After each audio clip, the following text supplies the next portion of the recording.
patriot's dream, guarding our future, keeping our streets clean.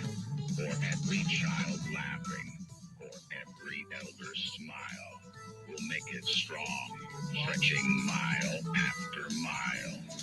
No more fear, no more sleepless nights. We're taking back our home with all our might. Build it high, build it wide, and make it electrified. From Texas to California, let the eagle fly. From the Gulf to the Pacific, strong and fortified. Build that wall, keep them safe. Let freedom ring tonight. Build the wall.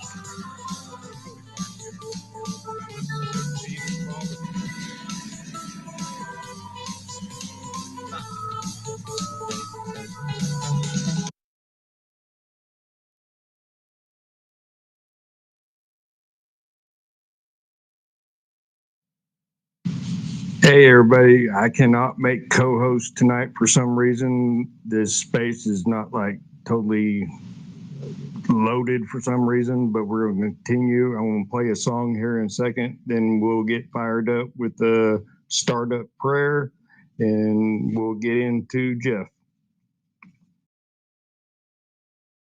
And if you guys wouldn't mind real quick, can everybody please share the space? We so appreciate you guys. We want to make sure we get as many people as we can to see what is going on with our brother. And we want to bring as much attention as we can to the situation at hand. So please like and share the space. We so appreciate each and every one of you.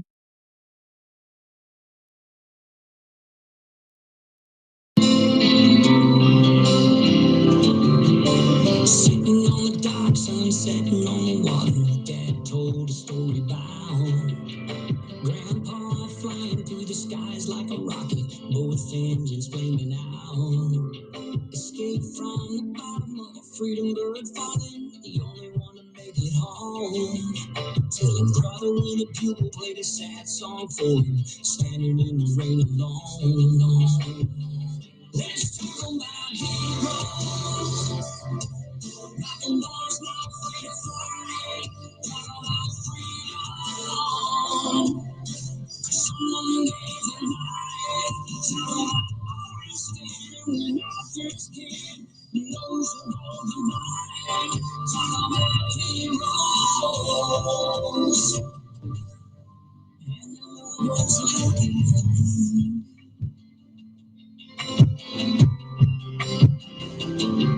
Yo, little walked over and handed me a badge. I knelt down and asked her why. Said my father was an officer caught in the crossfire, saving another life. I still remember a dark day in December when we cried at his last call. An amazing race with the bagpipes playing for my daddy who gave it all. Let's talk about heroes. Like the ones not free to fly. Talk about freedom. Someone gave their life. Talk about ours standing when our first kid knows who hold the line. Talk about heroes. And loved ones that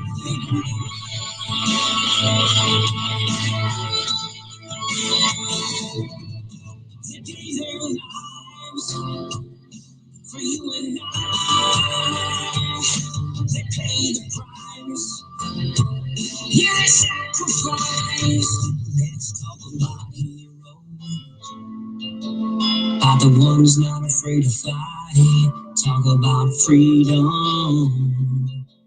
Cause someone gave their life.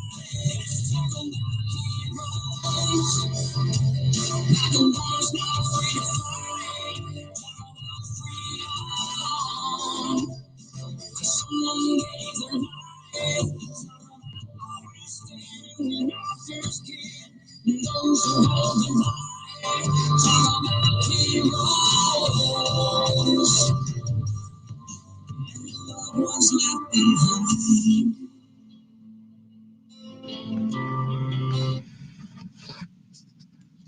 Okay. Thank you, everybody, for coming. We're going to get started off first, like I normally do with all my spaces that I hold that anybody knows about. We started off with a prayer to start off the good way. So if patriotic servicewoman would do the honors. Absolutely, brother. I would be very honored to say the prayer for this space. And I thank you so much for holding this space and for bringing attention to the issue that we have at hand, because we are brothers and sisters at the end of the day, one team, one fight. We've got to have each other's backs. And with that, I just ask us to bow our heads. And dear Heavenly Father, we just come to you humbly. We just want to thank you, Lord, for each and every day that you give us. You chose us of all people to wake up again today. And for that, we are humbly gracious, Father.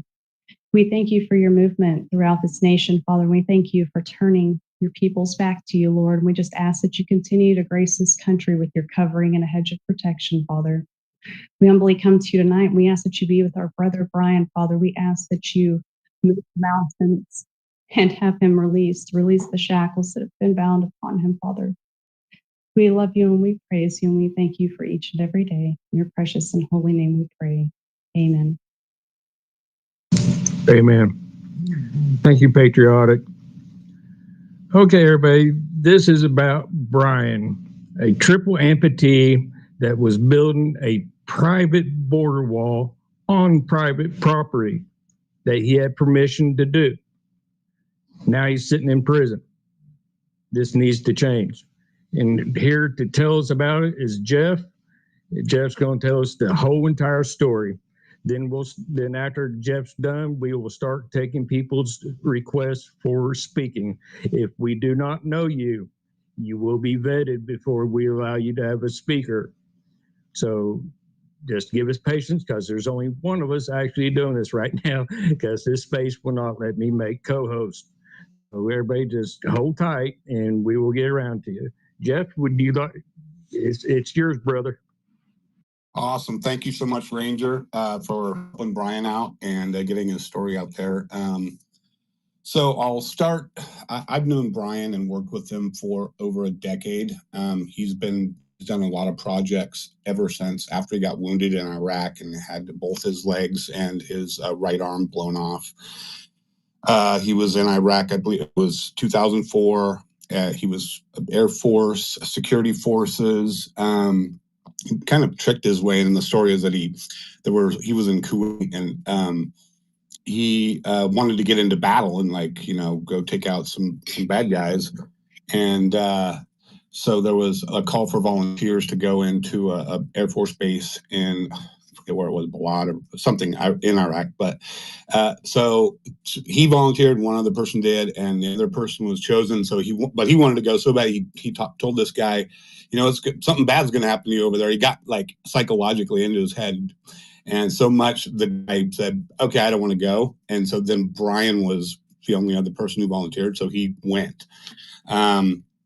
And that story is, I think, Air Force magazine ran that story. But so he went in, and then one day he was coming out of his tent or wherever he was sleeping, and like a 167 millimeter rocket landed 3 feet from him, just eviscerated his body immediately. Like I've seen, there's photos on the official website that I put up of his injuries from the doctors on the base, and it's horrific. It looks like he went wood chipper. I mean, it's the most horrific thing I've seen a human body. The condition, it's like full on blood, like muscles out everywhere. And I warn people, if they ever want to see what happened to him and to other amputee vets, there is a page up there on the site, and it's actually up in the Jumbotron up here that you can find it. So he got. They didn't think he was going to live. It was like basically a miracle that he did live. For those who don't know the story. Fortunately, there was the hospital, the base hospital was like right next to him. So they were like, all his buddies and other airmen were like holding him together, and they got him into the hospital, and it was just a miracle that he lived, and a testament to his to his spirit and God's grace. It took about a year of recovery. He was in Walter Reed doing rehabilitation, and they said he'd never walk again. But then he did. He got his prosthetic legs, and he walked, and he walks with them today. I mean, he has to, use like crutches or whatever, but he's still, he's able to walk with them. So fast forward, Brian, rebuilds his life. He becomes an architect. He goes back to school. He goes to college. He learns to write with his left hand. He was a dominant right-hander, and he becomes an architect. And then he's a motivational speaker, helping people like who are, veterans who may be suicidal, whatever. He speaks on overcoming adversity. And then he decides he ventures into a few things, and he's very political. He's huge on Trump. He loves Trump. And he was started his own publishing company. And I was just getting my start. It was around 2013, I think. And I started my first story on him about his life. And I was working for a famous conservative Hollywood person, whole other story. But this guy that I was like kind of interning under, he got sent into Iraq the same time Brian was, and he was doing a documentary for HBO on the war. And he went in embedded with the Marines. I think it was like 3 months total. And he was just like gonzo, and like all the Marines loved this dude because he was like right in the middle of the battles, and he became like this kind of like Hollywood conservative hero to all the Marines and like soldiers everywhere. And Brian was like, this dude is awesome. And I happened to, be writing for him. I wasn't being paid. I was just getting my start in publishing. And so I wrote some stories about Brian's life and got a hold of Brian. He's like, oh, you work for this guy, and this is awesome. So that's how I got to know Brian. And then Brian had started his own publishing company, which was doing very well because of, who he is. He's the most severely wounded airman to survive his injuries ever. So he has that kind of distinction. And so on social media, it was huge, like especially Facebook. He had a massive page with millions of followers, and he had his own website. And so he asked me to come work for him. And I didn't know it was a paid position. Like at that point, I was doing all my work for free, like doing Benghazi stuff, Benghazi Select Committee, like doing some viral stuff back then, working with a lot of some Hollywood people. And he was like, yo, come work with me and help me run my publishing company.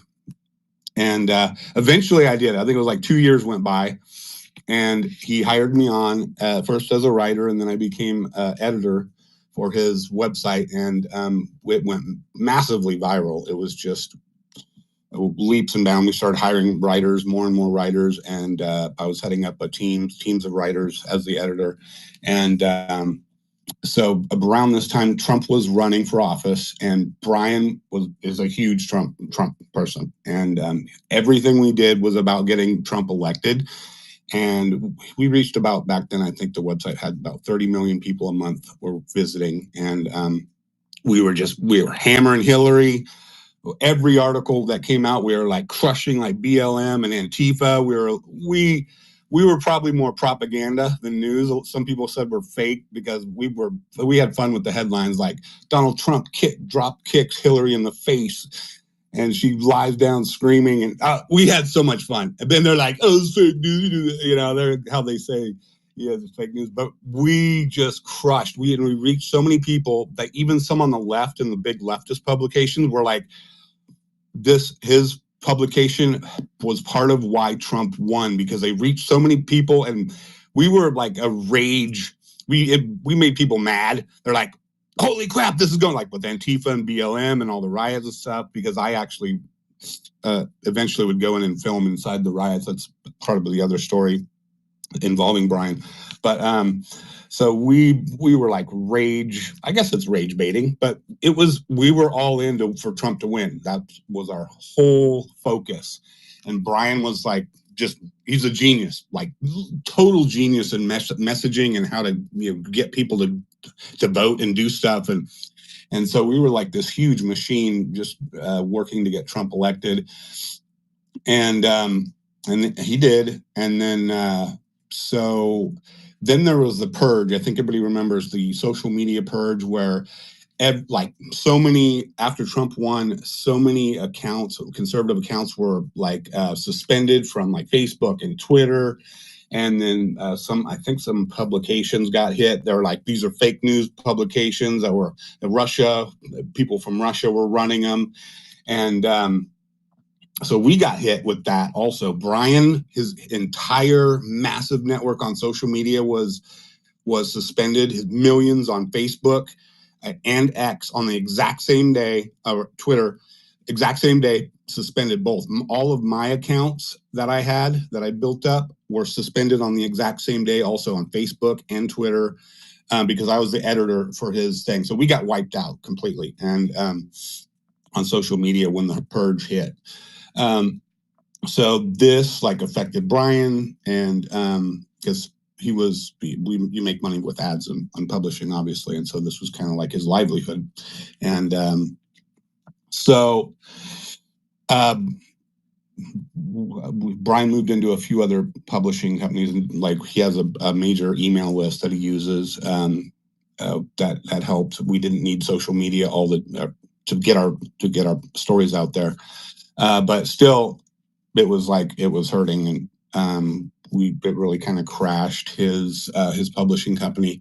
So he also had a coffee company, and Facebook like suspended that. Also had nothing to do with anything other than it was his coffee company, and it was doing well. And he took out about I think it was $350,000 worth of ads on Facebook, and they had a team of people working with him, and they still just wiped him out. They said, nope, see ya, screw, fuck off, and that's it.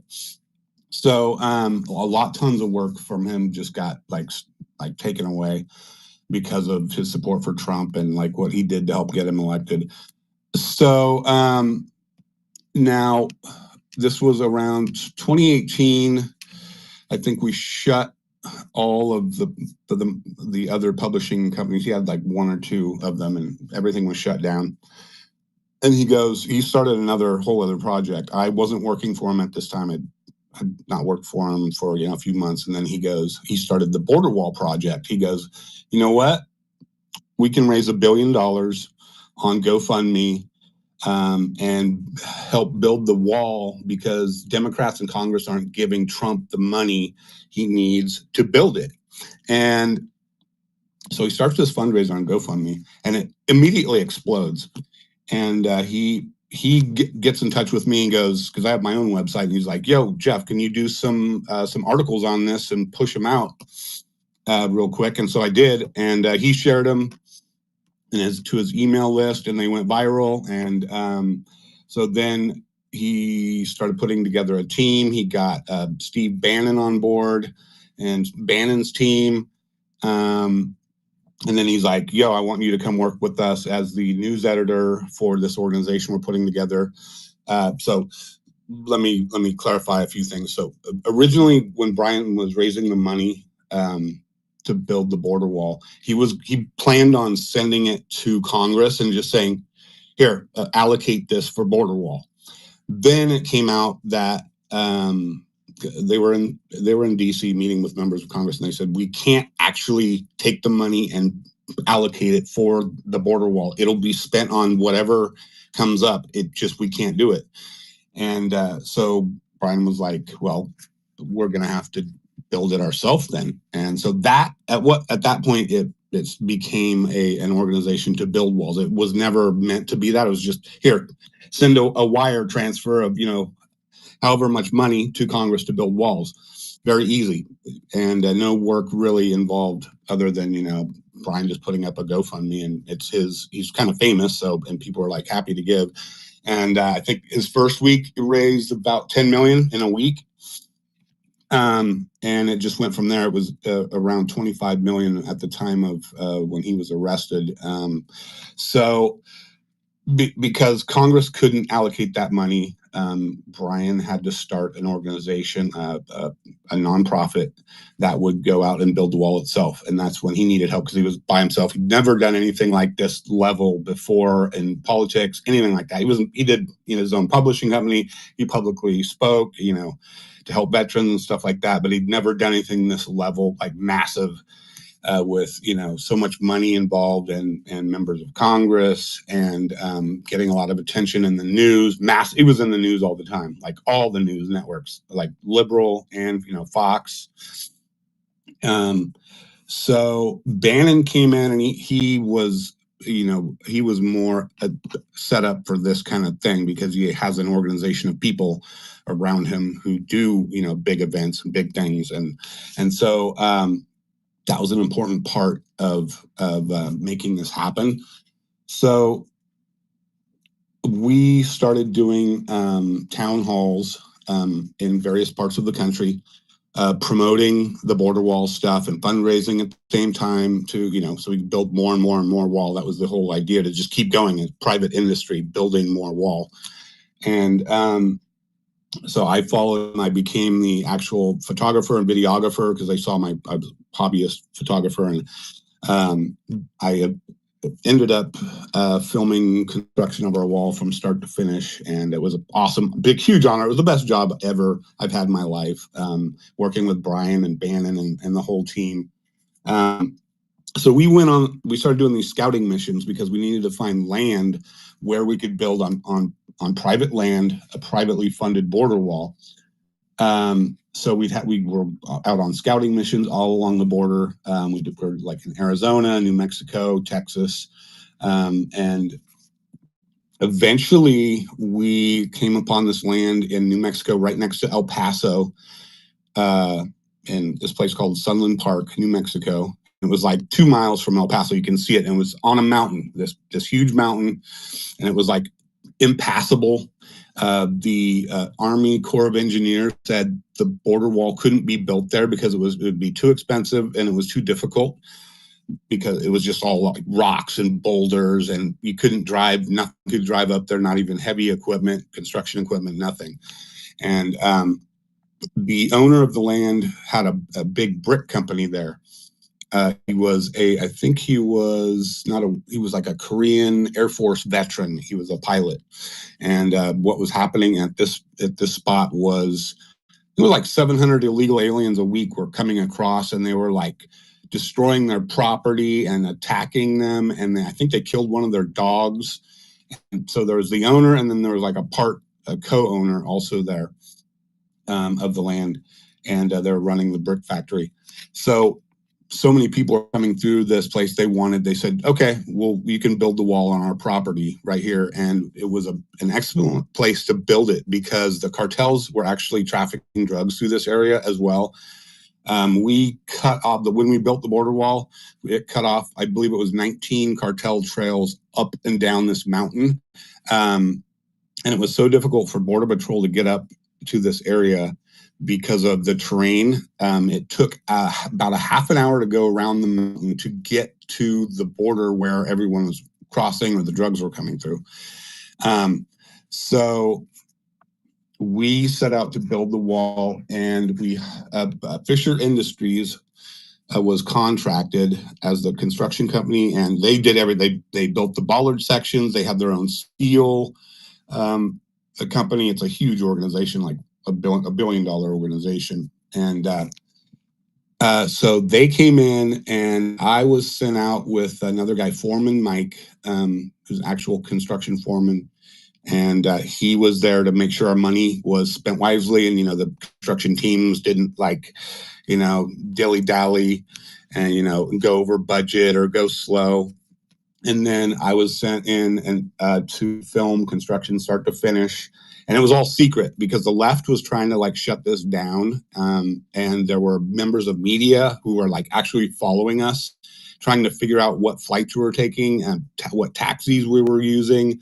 Ubers, they were literally following us around. And then there was leftist in government who were trying to stop us. So everything was like so secret. I was told I couldn't even tell my parents or anyone in my family where I was going and what I was doing. I had to have like backstories and stuff like this. So we got there, and there was like a backstory also for the construction that was starting, because they weren't going to put up the wall immediately. The mountain had to be raised first. You had to take down half of a mountain with boulders and it was crazy, insane stuff. So it took about a week and a half with massive heavy equipment out there. It was about 200,000 cubic feet of rock and dirt that they had to move from this mountain before they could even start building the wall. So there was like a backstory for the press, if the press was, sniffing around at what was going on out here, because the Mexican press started seeing stuff and came out also. So it was like, they're going to mine for minerals out here. So we're just kind of cleaning it up and making some roads. And that was like the backstory. And then once we had the, like a lot of the mountain, raised, then we started putting up the first sections, and then that's when everything exploded. The news organizations started coming out, and I think we got about maybe halfway up this mountain, and then the government, it was the local government of Sunland Park, issued a cease and desist order. And I believe the Democrat governor of New Mexico was behind it also. And I remember because the police came out and from Sunland Park, and they told everybody to stop working. And fortunately, we had some like really high-powered lawyers on that were working with us. And basically what they told the city is what I was told. They said, we're going to sue you so badly, we're going to own your little city. And it's a tiny, tiny little town, and that's barely even has any money to function. And so it was like broke. And we're going to own your town, and we're going to name it like We Build the Wall. And that was the story I was told. And it was like pretty funny. And it was like within one day, the cease and desist orders went away, and we started construction again. And, which was really very awesome. It was just almost nothing. It was still like a bump in the road. So then on June 2nd, we laid in the last panel of June 2nd, 2019. We put in the last bollard section at the top of the mountain, and then they did a few other things, but that was basically the final part of the border wall that had to be placed. It took, I think it was like under a week to put up the wall. It was super fast. It was like about 3/4 of a mile up a mountain, and everyone was just ecstatic because the government said it couldn't be done there. It would be too expensive. We did it for like half the cost of what government would have done it for, and it was a huge accomplishment. Even like the CBP and Border Patrol top heads that were like, they had a press conference about it in DC. They're like, this thing is amazing because it helped us so much. We built like there's a speed road that goes up the mountain, so you can get up to the top of the mountain in like 10 seconds, which the Border Patrol never had before. Like I said earlier, it took a half an hour to get to the part of the border where everybody was crossing, and they were just excited. They loved this. And so now we're continuing on. We had a couple major events out there. Donald Trump Jr. came out and spoke, gave a speech. So we had two major events, June and July. And so I was filming that. And then Brian was out there and speaking, and Steve Bannon was there, Sheriff Clark. I mean, I can't remember all the luminaries, the top politicians and whatnot who were out there. So we're doing that and fundraising for more wall, because the idea was just to keep building and building and building. Now we had to scout for more land. We had a second project that Fisher Industries did, that Tommy Fisher, the CEO and founder of the company, he wanted to put up a like a wall as a display wall and to show the government what he could do so he could get contracts. He wanted to do, you know, build the wall, be the main company that built the wall on the border. And eventually he did. He got like, I think over a couple $2 billion in contracts. I forget exactly how much, but this was a few years later, I believe, that they got contracted for major wall construction. But he wanted to build like a showcase in another section in Texas. And so he started that, and we built the wall, donated, I think it was about 2.5 million, just so we could have, you know, our name on it, say we're part of this also. And so that was part of the second, what we call Project 2, that we were involved in. And then a little bit of a backstory. Brian and Steve Bannon sent me around the world to film border walls for a documentary movie that we're going to use as like promotional for We Build the Wall. So they sent me into Asia, Europe, the Middle East, and Africa to film border walls over there. Old, like the Great Wall of China, and then the walls in Jerusalem and Africa, all over the place, to show, you know, that other countries have walls. They work, they're necessary, and we need them, and to get ideas for, you know, our wall also. Like Hungary has a high voltage electrified border fence between it and Serbia, and goes on for 100 miles. And so they put me over there, and a lot of people want our wall to actually be electrified, which that's like one of the biggest things we hear. It's like, yeah, electrify our wall. That'll solve a lot of problems.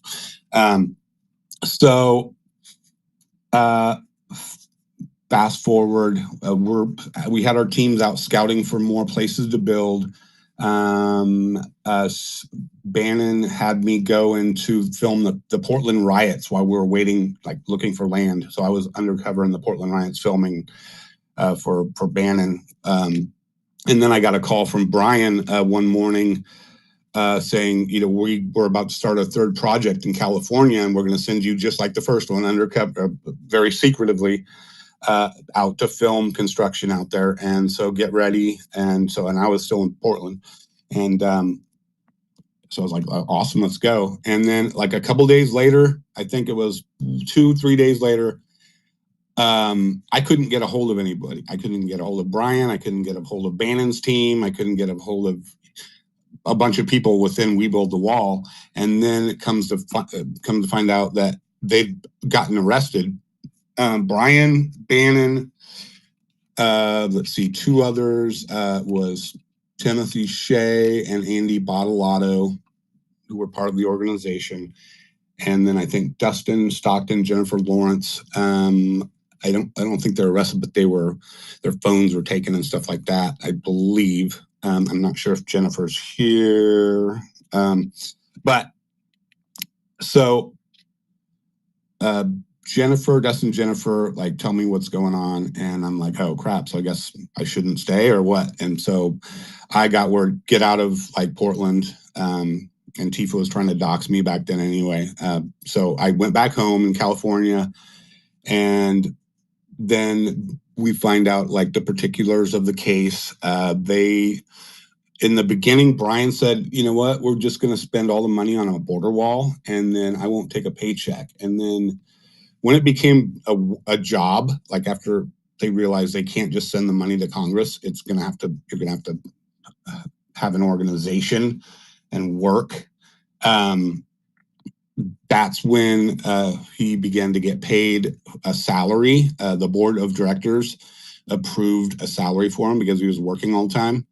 And so that's what the feds went in after him. These were the same ones, the SDNY, Southern District of New York, the same ones who went after Trump, the same ones who went after General Flynn. All the Democrats went after him and Bannon. We think they wanted Steve Bannon. They wanted to take him out of like his messaging in elections because he helped Trump so much. So we believe Bannon was the main target, but Trump pardoned Bannon almost, I don't know if it was immediately, but he pardoned Bannon for this. And Brian didn't want to pardon because he didn't want to admit guilt. He wanted to keep fighting, and he did for, I think it was like 2 years. and he hired like the best lawyer law teams. And so I read the sentencing documents a few weeks ago, a month ago, and you can tell like the judge, the prosecutors, they were from the beginning making up so much baloney about Brian, like that he was living this luxury life, buying all kinds of stuff with border wall money, that so many people still believe it to this day. He had made a ton of money, millions from his publishing companies, and he got a home given to him by a custom home built by Gary Sinise's Foundation in Florida. And he's got this home for free. And then he had already had millions of dollars, and he bought a fishing boat. And they said the feds were like, he bought this giant yacht with money from Rebuild the Wall. It was all complete baloney. He has a big fishing boat. And, but he'd already bought one before Rebuild the Wall. And then he upgraded it, sold his other one and upgraded it. And the Fed were like, it's a yacht. He's got all these like Land Cruisers, but Brian had bought all this stuff before. He didn't like, it was the money he made. I think he made like $150,000 a year for running this big. It was like a $25 million organization, and it was all approved by the board. I actually have the documents here. Brian sent in a letter, which I have. It's up in the Jumbotron here, the Free Brian Kolfage site. He says the same prosecutors who targeted President Trump targeted me, Steve Bannon, Tim Shea, along with other members of We Build the Wall. They were not just happy with stopping us; they wanted to ruin our lives and reputations forever. The Obama-appointed activist judge abused her role and seemed to work in partnership with the prosecutors. On top of sentencing me to prison for 51 months, she fined me $2.8 million, which was her attempt to ruin me financially after I finished my sentence. For 2 years of hard work on the border, I was paid $150,000 each year. This is more proof. The judge continued to make statements like they raided a nonprofit, stole people's life savings, all of which are 100% false. We never raided or stolen anything, and the average donation was $50. The prosecutors took legitimate expenses and turned them into falsehoods. He goes on, the highest expense at We Build the Wall was the law firm, Barnes & Thornburg, which was originally started by former Vice President Mike Pence. This law firm handed me my first paycheck, which obviously wasn't an issue for them, as it was their job to oversee the legality of this organization. However, none of this information would ever make it to the court, nor the jury on Tim Shea's trial. That was some of the stuff they wouldn't allow in. Tim Shea was one of the members of We Build the Wall. Hey, Jeff. Yes. What was the reason for not allowing the evidence? You know what? I'm not sure. I know the judge. I heard that Brian couldn't bring in evidence also for his to defend himself, and we were just under the assumption that, well, these are leftist prosecutors and leftist judges. They just wanted to win and get him a sentence. So I'm not sure of all the complete legal background of it, but that's what I was told, that it was both Brian and Tim weren't allowed to bring like a ton of evidence, like the board of directors approving the paychecks approving paychecks for Brian, etc. And then there was also other stuff because there was merchandise. We Build the Wall that raised money, and I think that was part of Brian's pay. That was how they paid him, was through merchandising, not through donor dollars. So, but that's what the information that I have about, what was allowed and what wasn't for evidence. Tim Shea's first trial, he goes on, he ended in a hung jury. One jury stood up and actually said the trial was a political witch hunt, which we all knew it was happening. That's what it was. And so Tim, the hung jury happened, and then Brian goes on that the jurors even attempted to get that juror replaced with an alternate so they could convict Tim, but they failed.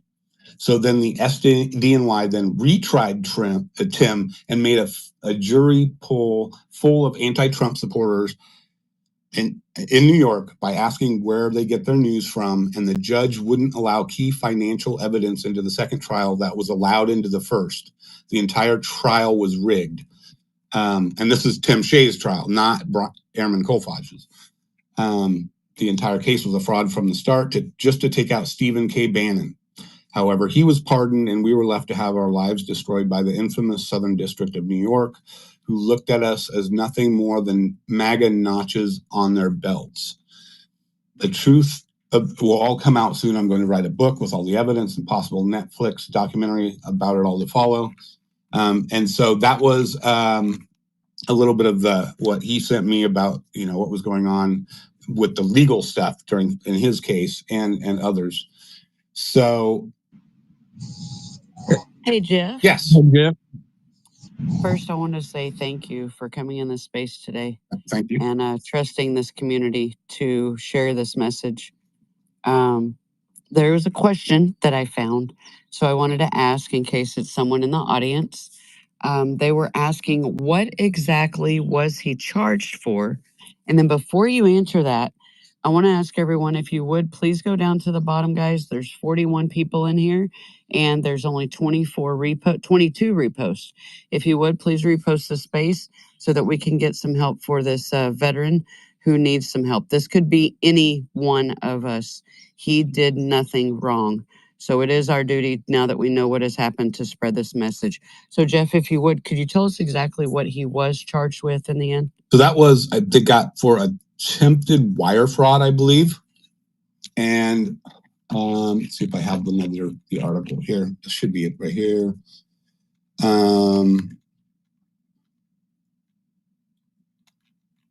Yeah, it was. He was forced to plead to attempted wire fraud. And one sec, I have it right here. So he continued to fight the charges. I believe it was like for 2 years. And I think he spent like over $1 million on legal fees. Okay. Hold on 1 second. I'm going over something real quick. And I just want to say real quick, guys, that's something he'll never be able to get back. Those legal fees he has spent to protect himself, that's gone. He'll never get that back. So we need to help this guy out for sure. So yeah, that was they got him because he said he wouldn't take any money. In the beginning, he said, I'm not going to take any pay for this. We're just going to raise the money. And then, of course, it became a job. He couldn't just send the money off to like Congress. So that became a job. And then, so that's what they got him on, is because he ended up taking money for a paycheck, and it was a board approved. And there was huge lawyers like involved in this, like top notch lawyers who like approved everything. And, so, and then they sentenced him to 51 months, and looking for more of the legal info here. Okay. So, okay. Anyway, yeah, that's what I know. That was attempted wire fraud, and when he's out, he's going to tell the entire story, what evidence wasn't allowed in. It's pretty detailed, like because there was fundraising on the side, like from non-donors. They're selling like merch and stuff like that, and like you could sponsor parts of the wall if you wanted to. You could buy bricks that were going to be laid down on the border, and so they raised other money, to keep the wall going. And then of course, they had to pay. This was a huge organization, so we had to pay for us the scouting trips, and putting people up in hotels and flights. So it was like an organization that was actually out there doing stuff. And they shafted him like on messaging. I couldn't believe the messaging that was coming out from our government about him like living this lavish lifestyle. But he already had everything like that they said he was out buying. So they pushed this yacht like narrative to the hilt, and people still believe it to this day. The leftist. It's a fishing boat. It's like a 30-foot fishing boat with several engines on it, and he goes around in Florida. And he did there's like these things out there where they compete. There's teams that compete on fishing, like I don't know what they are, like gaming or something. He had his own little team of guys that went out and they did a competitive fishing. So. But that's where I just got a big update, which I can't actually share.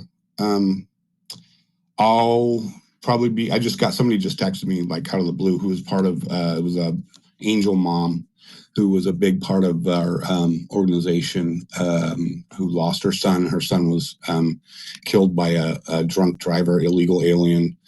And so she just texted me something like some news, which I will probably be able to tell in a few days, but I can't right now. A lot of stuff I can't say because there's legal stuff still going on in the background. Yeah, Jeff, don't do anything that's going to jeopardize Brian, because that's totally not what we're trying to do here. Exactly. So I just got more text from that. It's from other people from our team. So yeah, I'm just going to leave it at that.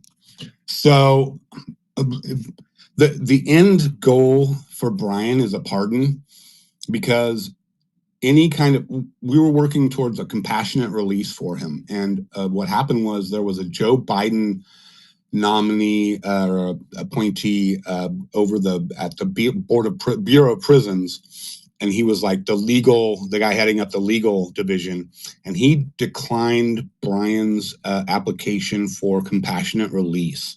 And then when we started, Brian said, "Jeff, start this thing, and let's get something moving so I can get a pardon." And so I started this, the movement to get him freed at least. And so when we put this guy's name out there and it went viral, and I'm a guest writer over at Gateway Pundit, they've helped Brian for years and years on all of his stuff and our stuff, and We Build the Wall. Jim Hoft, if you guys know him, awesome people over there. And so we got this article up, several up about Brian, and it went viral. And then they were calling this guy in DC at the Bureau of Prisons, and then they got inundated, and so then shortly after that he reversed and okayed Brian's compassionate release, but it still had to go through the legal process. Like a judge had to okay it, and it's a long process apparently. But we had some little victories, but he never got the compassionate release. So the end goal, there is talk. I've been told a few things that if Brian is given a compassionate release, he will have to travel I think 150 miles each way to check in with a probation officer or something like this. So he's a Triple-Amputee vet, and he's going to drive 300 miles 2 or 3 times a week to check in on conditions of getting out. And he's like, dude, that's untenable. How can I do that? And so the end goal is a full pardon, because so he doesn't have to deal with all this stuff, and hopefully he won't be on the hook for all these millions that they're trying to hit him with, because he's lost everything already. He has his house. Gary Sinise Foundation gave him that, the actor, and but other than that, he had to spend so much on legal fees, and so did everybody else that was charged. So that's, even if once has compassionate release, we're going to still keep pushing for a pardon so that he can start his life over again. And so this will continue even after he's out, and it'll be, with him out, it'll be even more helpful. It's just been me, like, since last October, I think we started this, and then a lot of people have been helping and assisting get the message out there on social media and whatnot, which is awesome. And I want to thanks everybody. I thank everybody for all their help over since, like, I don't know, it's the last 8 months or whatever it's been.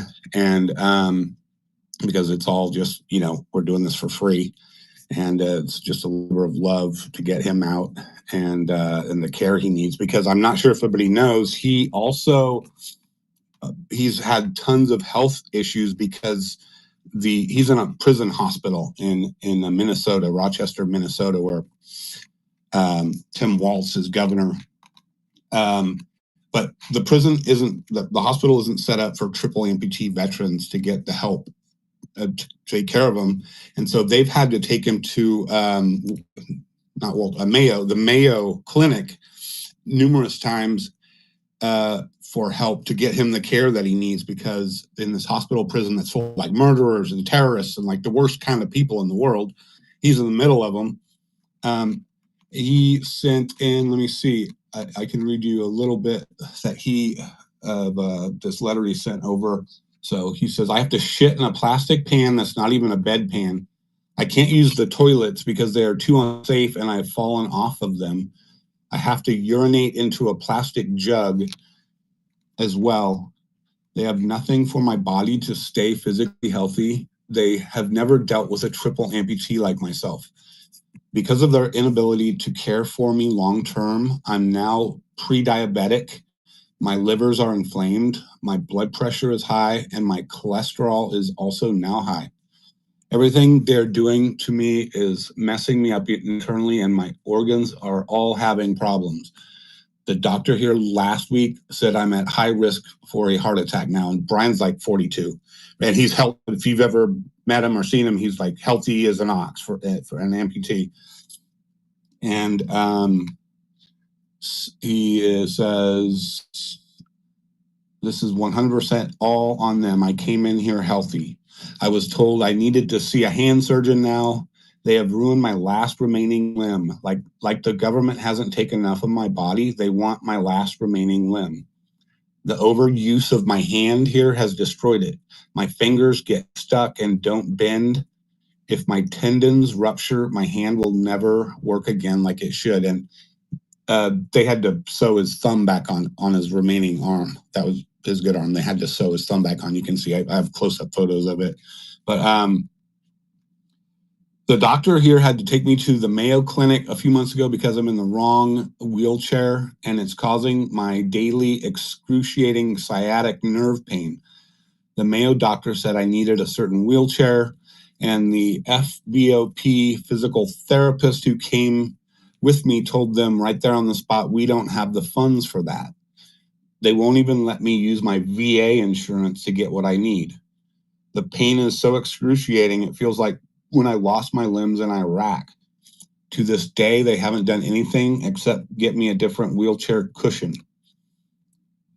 I haven't had a proper shower in over a year since I arrived. I use baby wipes. This is also because they do not have the appropriate shower accessibility for a triple amputee. This is unacceptable. This was from, I think, back in October of last year when he sent me this. And this is up on that website.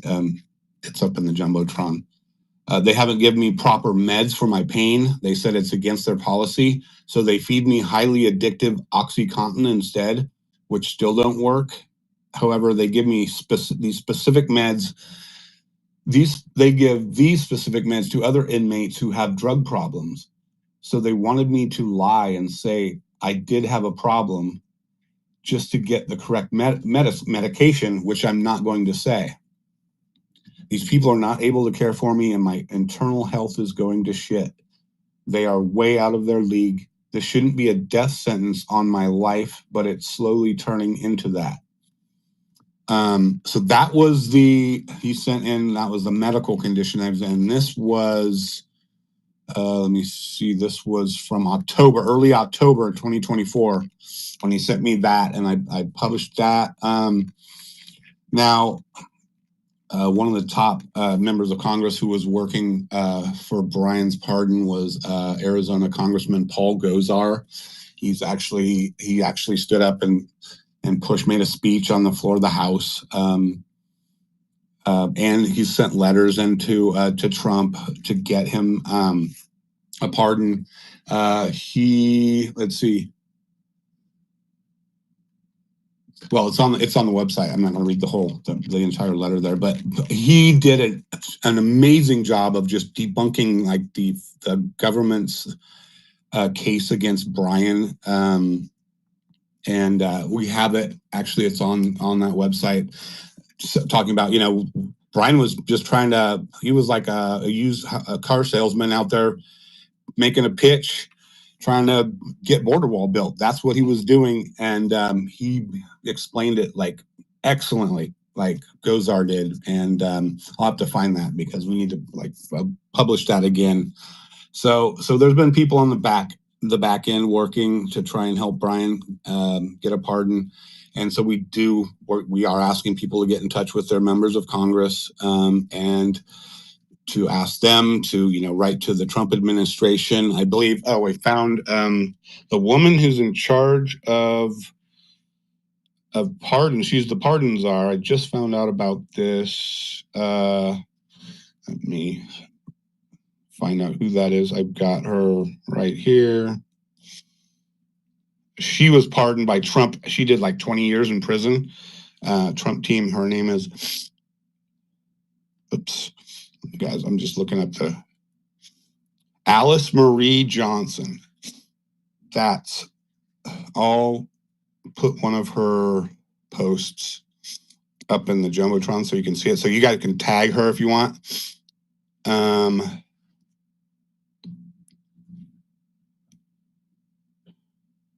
Yeah, that is what this call to action is all about right now, is get hold of your congressman, email them, call them, whatever you got to do. Let's get Brian out of prison. This man does not belong there. It's going to kill him if we don't do something, and do something quickly. Yes. So there, I just shared her Alice Marie Johnson, that's her name, up in the Jumbotron. She's the pardon czar, like tagging her on stuff, or even finding out her office. She has a website on there, Taking Action for Good. People can email her, which would be a big help. So now, anybody have questions? We can go over more what's necessary to get Brian a pardon, because that is the end goal, not just a compassionate release. I'm going to jump in here real quick. We're getting ready to take hands to ask questions. Everybody gets vetted if we do not know you. If you do not have anything on your bio or your background, or you're just blank, you're not getting a speaker, period. So keep it respectful, keep it polite. Do not take the Lord's name in vain, or you will be removed. I don't care about the cussing right now because this is an emotional topic. So I'm easing up on the cussing, but I will not take the Lord's name in vain. Patriotic? Yes. Well,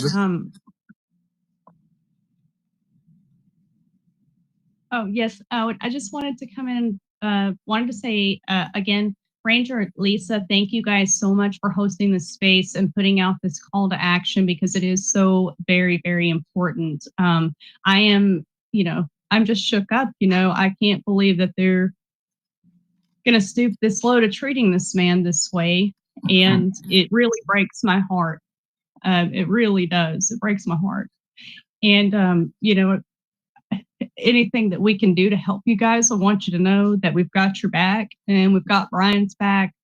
And we are definitely going to keep him in our prayers. And I wanted to ask, from what I'm understanding, are you saying he no longer has his VA benefits? I'm not sure about that. He apparently he has his insurance, his VA insurance, because he mentioned that in the letter he sent.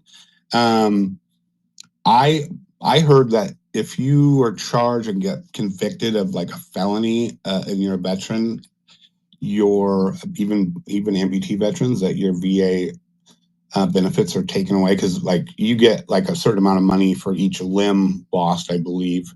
And but I'm not sure about that. I'm not sure if he's lost his benefits for his injuries. Apparently he still has VA insurance, so maybe that doesn't go away. So that's something I'll have to look into. And I just want to say, Brian's dad is in here, and he's been a massive help, like over all these years, and through Brian's recovery and rehabilitation. There's pictures of him. I think we have some in some of the original articles, but Brian's dad is he's listening right now. And hello, Brian Sr. Hey, how you doing, Jeffrey? Hey. I was you seem a little bit stumped on one of the charges, and I believe one of the charges was tax evasion, which kind of was bogus. The SDNY was they knew Brian was he had a certain amount of liability insurance to rebuild the wall, which the law firm would have protected him, or was protecting him, for anything that he was charged with while working for We Build a Wall. So what the Southern District of New York did was they went outside that lawsuit, and they started charging him like tax evasion, anything that would force Brian to pay out of his pocket where he couldn't get the legal counsel that he paid for, or the We Build a Wall provided for him.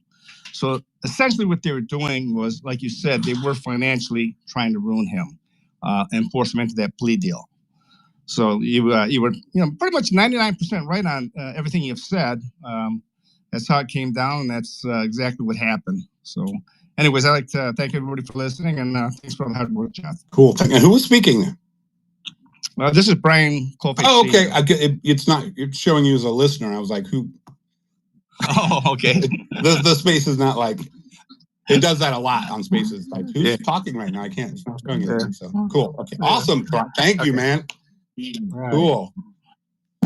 Brian, thank you for taking time to come into this space for Brian. Yeah.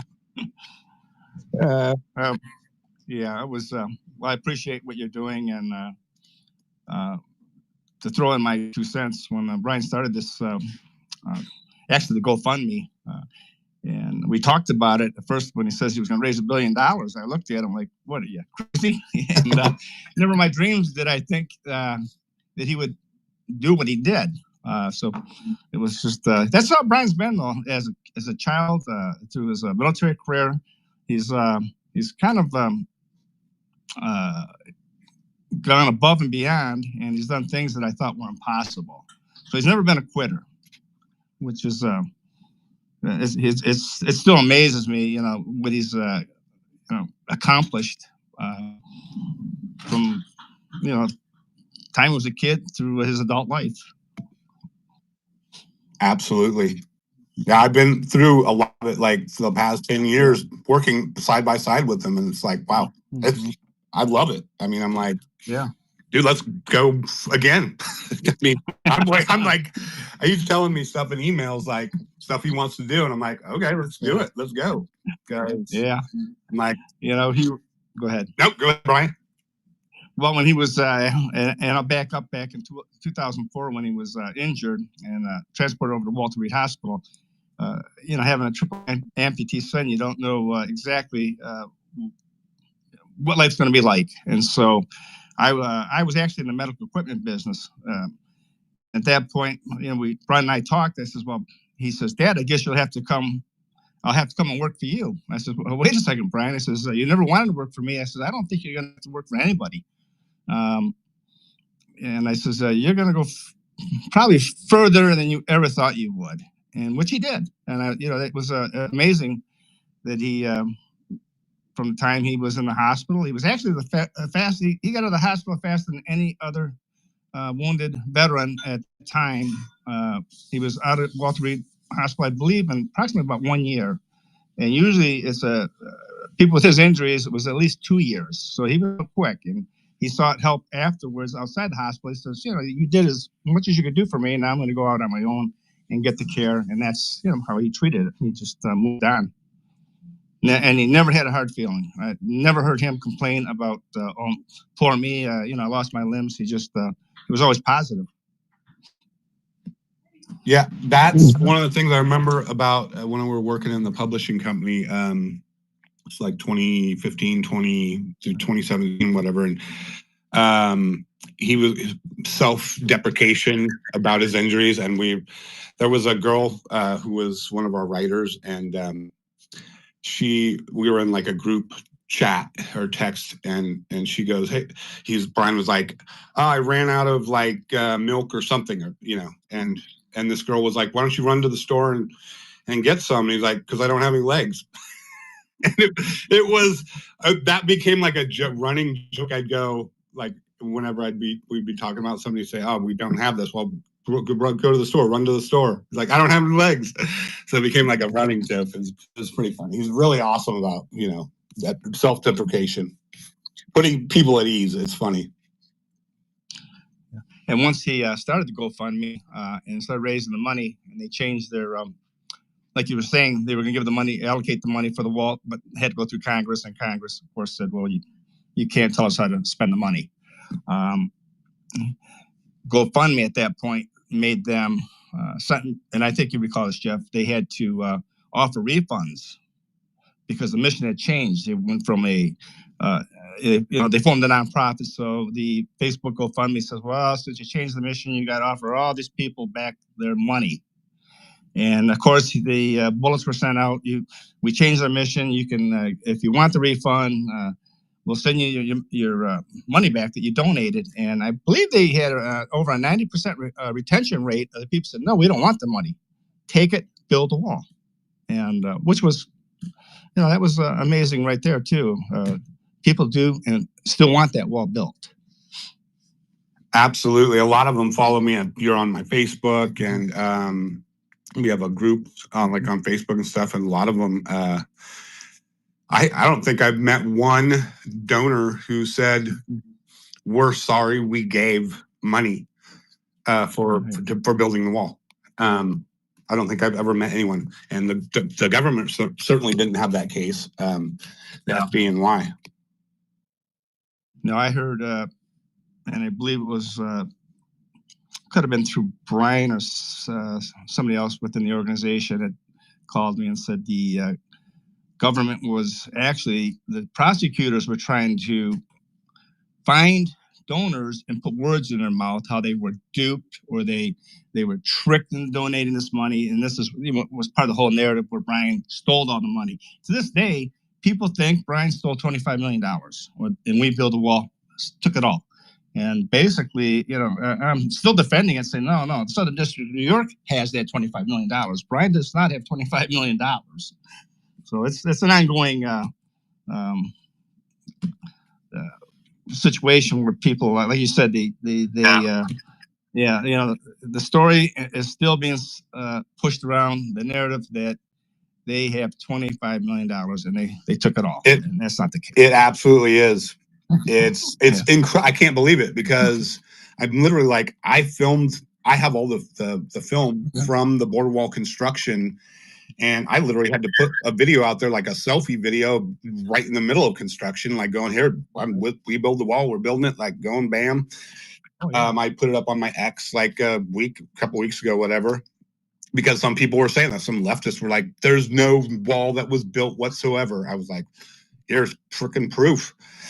And so, yeah. And then what I read in the sentencing document was, it looks like Andy Bottolato and Brian were charged like $22 million to repay or something. I'm going to have to go back and read it again because I just read it like a week and a half, 2 weeks ago. And it looks like they're supposed to pay back 22 million, which is crazy. Mm-hmm. And I was like, for what? I mean, that first wall was like $8 million, I believe, at least, that we spent. And then we put there was 2.5 million for another thing. And then we're about to start the third project, which was probably going to be, I don't think it was going to be as much as the first one because that was up a mountain and that was why it was so expensive. We could probably do like 2 million for a mile of wall. I think at the rates we were, what Fisher was going. So, but yeah, that is crazy that the narrative is still out there that the feds were pushing this complete false narrative that they stole all the money. It's ridiculous. That's right. And in the we built a wall. Basically, the fish industries and the was building that wall probably at half the cost of what the government was building their wall for. So it was the wall was being built faster and it was more efficient as far as the cost. It was more cost effective. And by the way, that mountain at the wall, the first wall went up. I believe that was like on a Memorial Day weekend. It started. Yeah, it was. And that was a 30-degree grade. So they had to grade that, like you were saying, boulders, rocks, so that they could actually get the equipment up. But that was a 30-degree grade, which is a pretty steep grade to put a road in and to, construct a wall. And it was done in, I think, less than 30 days. It was amazing. That is completely amazing on something like that. Okay, Jeff, you ready for your next 10? Yeah, absolutely. And everybody, that's Brian's dad who was talking. Everybody, Triple-Amputee Airman Brian Kolfage's dad. Thank you, sir, for coming today. Well, thank you for having me. It's not a problem. It's my pleasure. It's my honor to do this. I'm going to go with, because I got hands up and I didn't see how they came up. So I'm going to go in the order that I picked, which is going to be ladies first. So Sally, go ahead. Well, first of all, I want to thank you, Ranger, for holding this space. Someone sent me a DM, so I have been trying to promote it and get people in here tonight. And so that's number one. Number two, Jeff, I just want to thank you for how hard you've worked to keep Brian Kolfage out there. You're posting about him, you're keeping him alive, all the work and the care that you do with your friend. And guys, we do these spaces all the time. For once in your life, grab your computer, send off those emails. You can go there. It takes 5 seconds to send off an email to your senator. Go through, make some phone calls on Monday because it is a Saturday.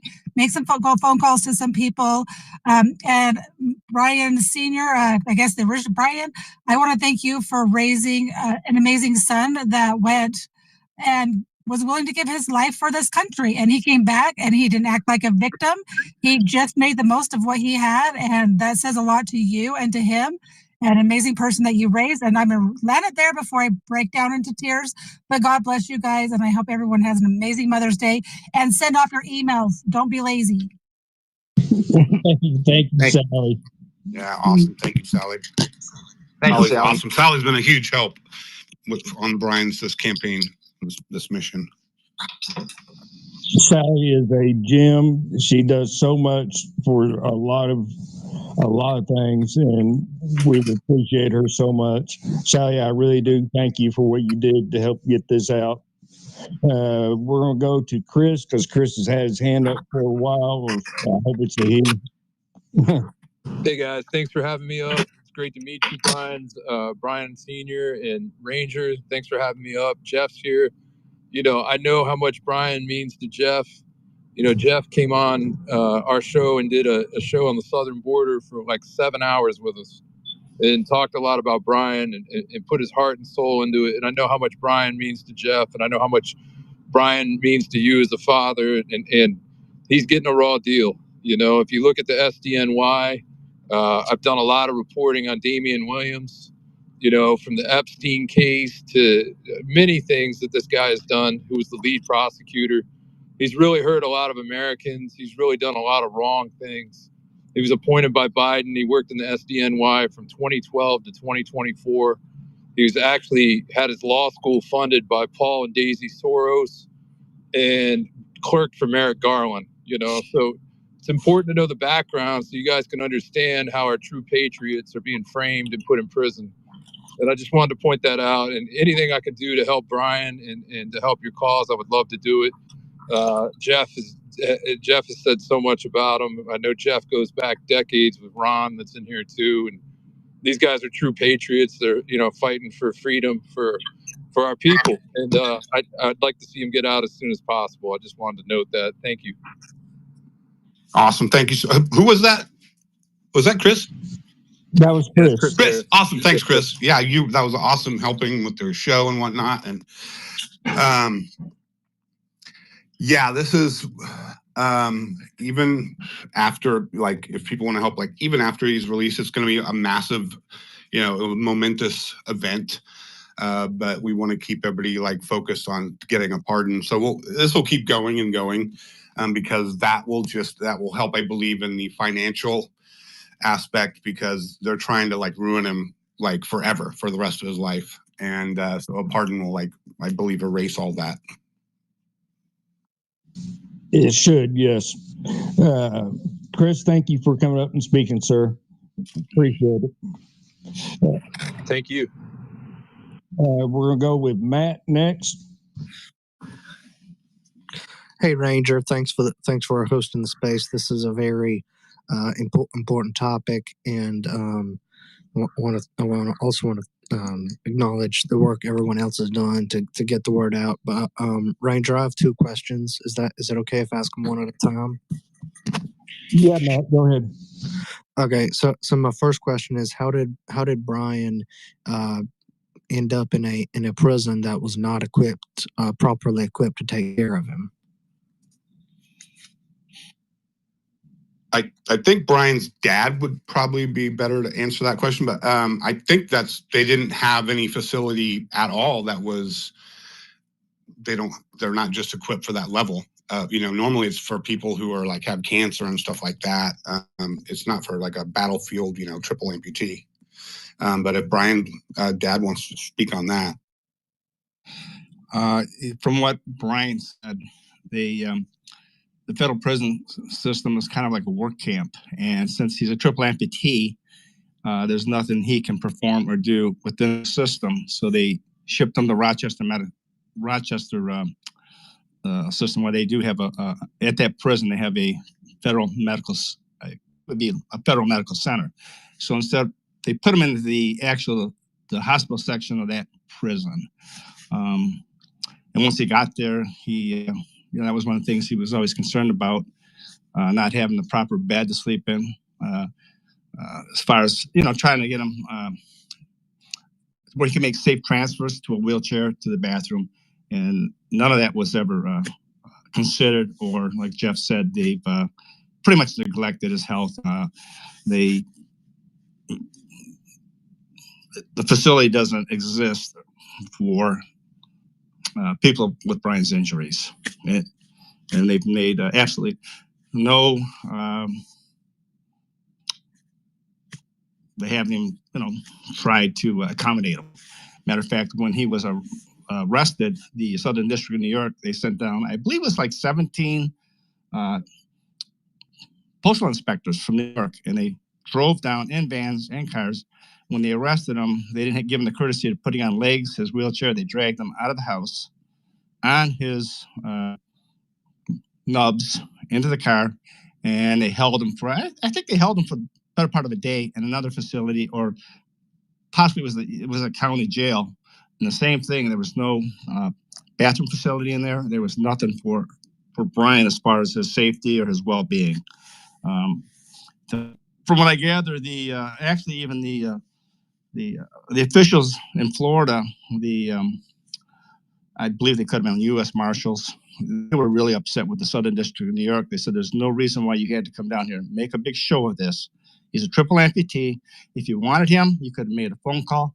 We would have picked him up, and we would have handled it a lot different. But they basically wanted to make an example. And they did that to Roger Stone.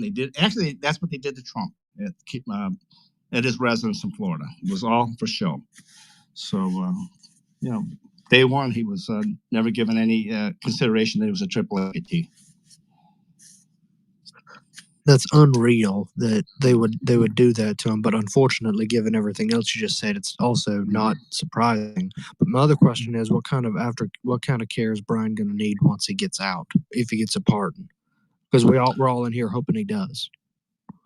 Well, definitely, he's going to have to get the hand operated on.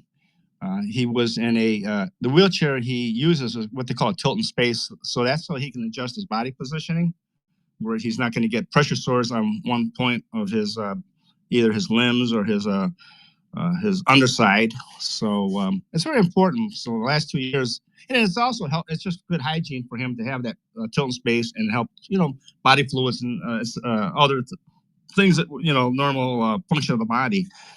So he's been lacking. Everything from the wheelchair. And those are expensive wheelchairs, but then again, if they want, they could easily put Brian under house arrest or put a Triple-Amputee. He's not going anywhere. He really did not need to be incarcerated. All this could have been handled in a manner that they could have kept it at home. They could have said, look it, and gave him some kind of travel restriction.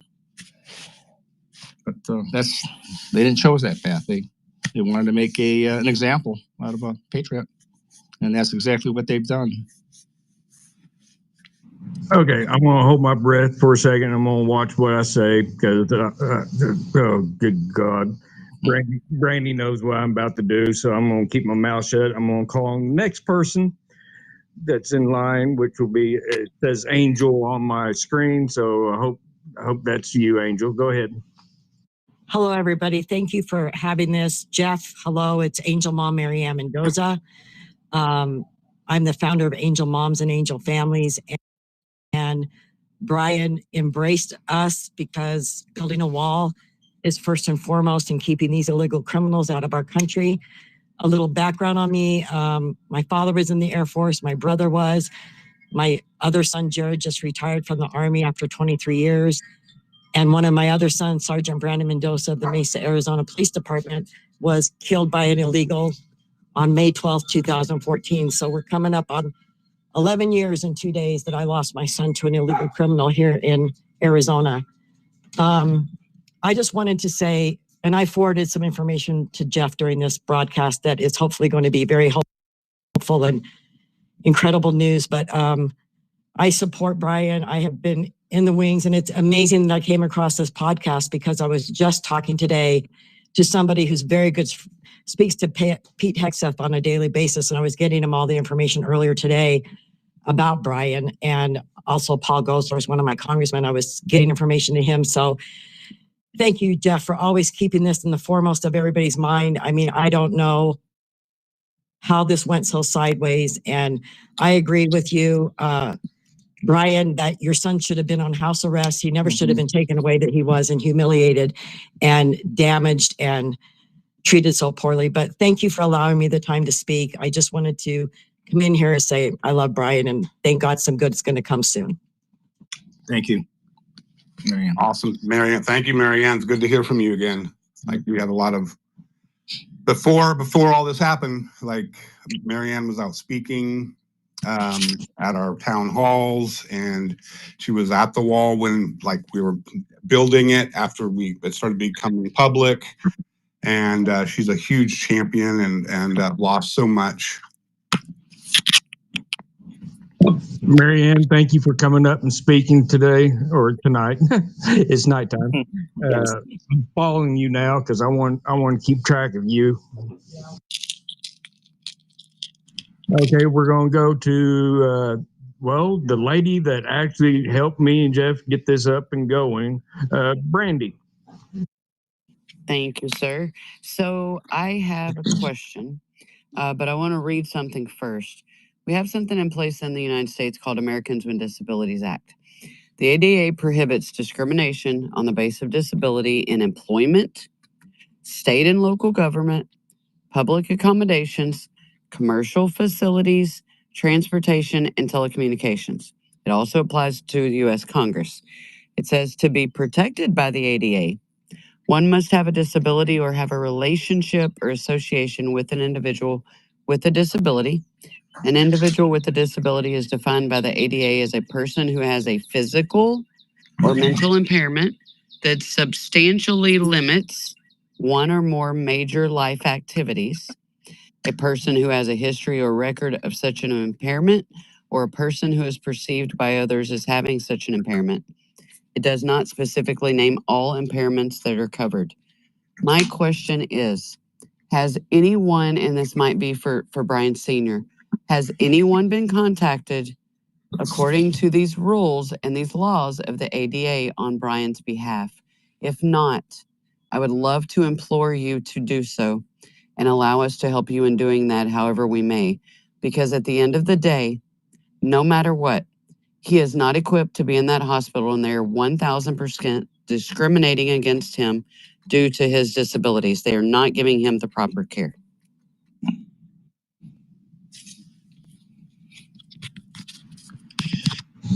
I think No, Brian, that's that's never been discussed, and I haven't heard. I mean, I do know a little bit about the ADA, but actually, I don't know if it's just why it hasn't been brought to the forefront. But that's a good valid point. As someone that is deemed disabled by our government, that is the one area in that path I would highly implore you to explore immediately. I think it came up. It may have come up a few times, maybe in some spaces and stuff.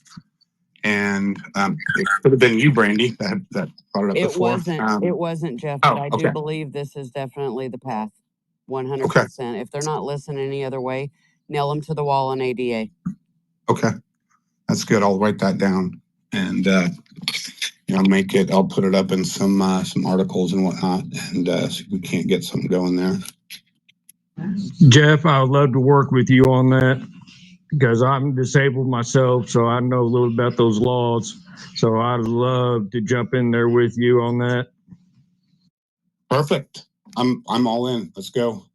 Let's get it done, and hopefully all of this, between contacting members of Congress and ADA, that will get him out and then get him a pardon. So, I also, go ahead. And we also want justice brought to him. I think he should be compensated for what has happened to him. Absolutely. And the record corrected. He even said he's going to do a book and maybe a movie, because his dad was saying the narrative they put out that's still sticking out there, that he stole 25 million, is completely, I can't believe the government did that. I was like, dude, I just posted one of the videos of the construction that I was telling everybody about. It's up in the Jumbotron. I was like, literally, I had to post this just because to put people's, these lies out there to rest, because they're like, there's no wall built at all. Literally, I was right in the middle of it. And also I wanted to thank, I see some people on here like Adam. I saw Tracy. I'm not sure if she's still here, who massively helped. Sally, Ron G, everybody who's helped since last October. I think we started this, helping get the word spread out there on social media and whatnot. Thank you all so much. I do have to thank Tracy real quick before we go to the next person, just because Tracy's the one who sent me the DM yesterday while I was still doing my space. I was able to let people know. So I appreciate it, guys. If you send me DMs of spaces, if I'm doing a space and you have an upcoming space, I'm happy, especially for this type of thing. I will try to put it out there as much as I can. So thank you, Tracy. I really appreciate you. And sorry to speak over you, Brian. Oh, it's okay. You're okay. Next person will be Patriotic.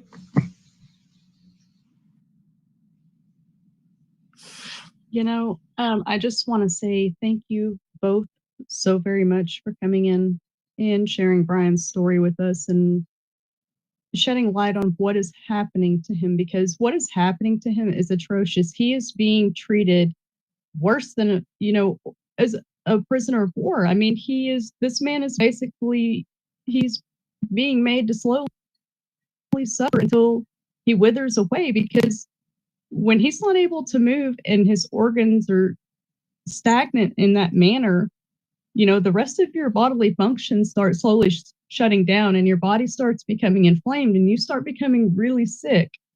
And at that point, it doesn't take long. And so we really need to be pushing this and getting this out there as quickly as possible, to get this hero brought home. Thank you.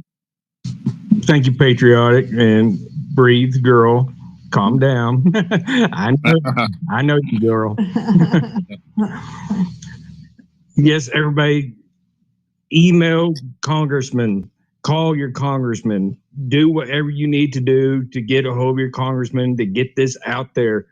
We need Brian released, and we need him released immediately.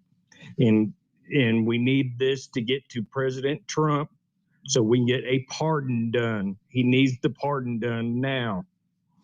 We're going to go to the constitutionalists. Hey, girl, welcome. Hey, Ranger. Hi, everybody. Good to see you. Thank you for Patriotic for letting me know that the space was going on. I just wanted to back up what Brandy said. She's 100% right about ADA. And ADA falls under the Civil Rights Division in the DOJ, which is Leo Terrell. I mean, he's like literally one of the best patriots that our country has. So if you can contact his office, it'd probably be really, a good move, because, he takes action. So I just want to make that suggestion. Thank you, constitutionalist, because you always bring some really good facts, girl. Good to see you. And love you guys. We're going to go to Adam. Welcome, Adam. Hey, Ranger. Thanks for having me. Appreciate it. I just wanted to say hello to Mr. Kolfage Sr. Here. Thank you, for everything your son's done, and the fight that he's put up and what he's done for our country, and the sacrifice he's given. And I've been, since I've heard this story, I met Dustin and Jen like 2 years ago on X, and I've been with American Mission, and I got to meet Jeff, and it's just such a heartbreaking story for somebody that served our country, sacrificed so much, and tried to do what was right when these people in our government were doing what was wrong. And the government doesn't like to get shown up by the private sector because they don't get their cut usually. So they really get ticked off, and it's unfortunate that these guys that'll go down to El Salvador and try to get these MS-13 people brought back into our country that have killed people, raped women, raped children, and but they won't come and stand up for a gentleman like Brian himself that has sacrificed so much for this country. It's really shameful, and I hope that this wrong is righted yesterday, rather than sooner than later, of course. Thank you, Mr. Kolfage. Appreciate you. And God bless you, man. Thank you. Thank you for the support. Appreciate it. Yeah, awesome. Thank you, Adam, for all the help you've given, like helping Brian. Thank you, Adam, for coming. Jeff, is there anything that we can do right now to help Brian out? Is there anything that he needs, anything we can do? I mean, is there something set up for him? Yeah, he has his commissary. I put up in the Jumptron a little article that I put out, I think about a week and a half ago, with how to give to his commissary. So he has to pay for everything from like email privileges to phone privileges and buying, whatever he needs in the prison. So there's up there in the nest is an article that just explains real quick how you can donate to that electronically. And then with links to the Bureau of Prison page that has more explanations if you need more information out there. So that's up there. That's how to help him right now, immediately. And thank you. Thank you, Jeff. I thought that would be the case because unfortunately, I've known people that's gone to prison and they have to pay for every single little thing that they get to do. Yeah, and then especially since I'm assuming he's doesn't have very much money at all after all the legal costs and whatnot that went through. So yeah, it's very much a help for him to get anything in that prison. Okay, just to clarify, does he have the wheelchair that he needs right now, or is he still stuck in something that is not working for him? No, they wouldn't allow him to have that, I believe. Well, he's using an electric wheelchair, but it's kind of antiquated. It's not really set up for somebody with Brian's type of injuries. His amputations he's missing the left hip. Pelvis is intact. The left hip is completely gone, and he has maybe about, I believe, 2 to 3 inches of bone on the right leg, and of course he's missing the right hand and the left hand. He has limited function in it right now because of the overuse of that one limb, because he doesn't have the proper equipment to take care of his needs in the facility. So if he had the tilt and space, but they won't provide the tilt and space wheelchair. And I know the VA administration, they do provide and buy tilt and space wheelchairs for veterans with those type of injuries, but from what I can gather, they're not going to provide that type of equipment for him in the facility. That would be up to the facility, and like they said, they don't have it in the budget. So it's like tough luck. Could somebody do something to get him a wheelchair that he needs and get it to him, or are they just going to say no, he can't have it? Well, they gave him an electric wheelchair, but it functions. It's an electric wheelchair. Tilt and space is a chair that will allow him to elevate himself and give him height in the chair. It'll allow him to transfer easier if he was to transfer from a bed to the chair to a toilet. But because the facility is not set up for his type of injuries, it's probably something that it would work, but it's not going to work as if it was in his own home where he has, if everything's set up with the counters are at a certain height. All this stuff is designed in the house. Gary Sinise built for accessibility, which he doesn't have in that hospital, and he never will have it as long as he's in there. He might have things that some people can use that are maybe handicapped as far as they have limbs, but they might have maybe some form of arthritis, and maybe an amputee that has missing a limb or portion of a limb. They can function well in it, but a triple amputee needs a lot more than just your standard handicap type aids. So, and to go further into it, when he was using a medication, I don't know, I can't recall what it was, but he had been put on the Oxycontin medicine when he first was injured, and he didn't like it, and he didn't really want it, and he says it wasn't really giving him the relief he needed. The hospital changed that medication. Then again, I can't remember what it is, but when he got to the hospital, he requested that, and they said, no, we don't use that. And basically, there was no alternative. They said, you're going to take this or don't take anything. And I think for a long time, Brian went without the medication. He just thought he would tough it out. He definitely doesn't want to use any type of the medicine he felt wasn't doing anything. So why take it, and why bother with the Oxycontin if it's not going to bring him the relief that he wants? Which, from what I can gather, I guess he doesn't want to become dependent on it if it's not going to help his pain. I dare say with Oxy, man, the only thing they're trying to do is get him addicted to a drug that he shouldn't even be around. Right. Well, prior to going in the hospital, they were trying to say he was addicted to a drug, and that would be the drug that was working for him. So, wish I could remember the name of the drug, but he said that was the only one that worked, and he functioned very well with it, and he never wanted to take anything other than what he was using. He said it worked great. So, but from day one, they said they didn't want him to use the other drug. Yeah, because they're literally torturing this guy. Oh my God. Patriotic, go ahead. Brian Senior, sir, I believe the drug that you're probably referencing is, I think it's naloxone. It's like Suboxone.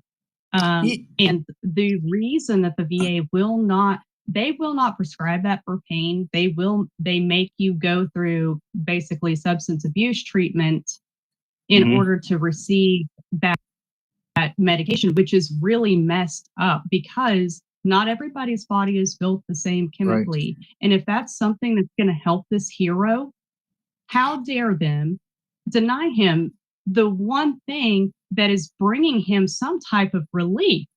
I mean, this is atrocious. And I believe that somebody needs to bring attention to the VA about what is being done and how they are pushing veterans into this addiction category. And, that falls into a bunch of other categories of rights that they can take away, or at least attempt to take away from people later on. But this is a real problem. And, it's happening, and this is happening to our brother. And this is absolutely atrocious.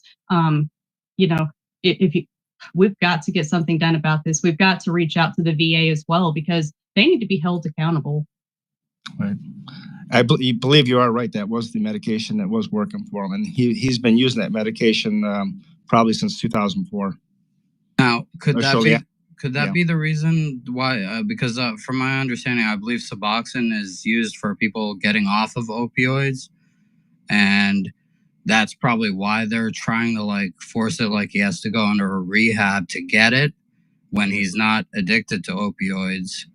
And that's what he's trying to avoid, is getting addicted to opioids. I don't know if would that be considered a titrate drug? Because I know, in the Walter Reed, when they start after he was recovering and they started getting him off some of the I don't know, fentanyl or some of the other drugs that he was using while he was rehabbing prior to being released. I don't know if that was a drug they used as a titrate. I'm not really familiar with the drug and how they use it, but I believe that was the drug that he was using. Was working for him. Most often, Brian, they won't use that as a taper off because of the length of time that medication covers. So I don't think that would be the case. It may have been him stating, hey, I don't like this medication and the way that it makes me feel. I don't want to feel out of it. And so they probably then went to trying other medications with him because of him not wanting to feel like he's, drugged out of his mind. Okay, that's probably it. I can buy that. That sounds like Brian. He wants to function. I'm gonna try not to be a Debbie Downer, but I do a veterans life-sustaining care space because that's really suicide prevention, right? But we go through this, and my conclusion is they want to demoralize this country, and the best way to do that is to demoralize our veterans. They come home, they're not given proper care, proper medication, proper treatment. They are not brought home and said, hey, let's make sure that you have a job. Let's make sure that you can afford a house to feed your family. They don't do any of these things. And I think it's because our veterans are the strong people of this country. And if we ever have to rely on something at home, they don't want them to be strong. And when I say they, I mean those who want this world to go to shit. And I'm not going to take the Lord's name in vain. I don't use that word, but it is just a conclusion that I've come to. Why would you give all these veterans 5, 6, 7, 8 medications that they don't even know work, that they know have all kinds of side effects? They take care of illegal aliens better than they take care of our veterans. And it's a travesty. And it does need to change. So I'm not going to be Debbie Downer, but we as citizens have to find a way to make this a priority, that our veterans who have risked their lives for us, who've gone to war, who fought and spat on when they came home, like they need to be our number one priority. And we need more than just a couple people in spaces advocating for it. We need to get out in our communities, check on our veterans, go out and see if they need anything. If you have any veterans living near your home, like start being someone who's like, you know what, the government's not going to do it, so let me make sure that I do my part in it. But the goal, guys, we need to keep these veterans alive. We need to keep them healthy because they've done so much for us. And you know what? They know so much that they can teach us if we ever need them at home in a war situation. So I'm just going to put that out there, guys. You need to get involved in your community within a 10-mile radius. And whatever they're doing to Brian, I think it's bullcrap. I get angry every time I hear this story. Every time I think about it, every single time I see a post about it, I'm angry. He should not be in prison. The fact that they're denying him his care is beyond comprehensible to me. And so anyway, I'll end there. Thank you, Sally. Girl, you could. I can't go after you. You are a sounding board. Oh my God, girl, I love you so much. Oh, I need you to start coming to more of my spaces. Well, if that is all the questions we have for Jeff and Brian right now, we will start closing this down. And I always close down by letting all the speakers say one last final thing. So I'm going to call on you. And if you want to say something, go ahead. If you don't, I'll go to the next person. Chris? Hey, thanks for having me on. And, you know, we really do need to take care of our veterans. I'm the grandson of 2 World War II veterans that did a lot for this country. They're always in the back of my mind because if they hadn't lived through World War II, I would have never been born. And I always keep pictures of them. I'm always thinking about them. So thank you for your time tonight, guys. Thank you. Thank you, Chris. Adam?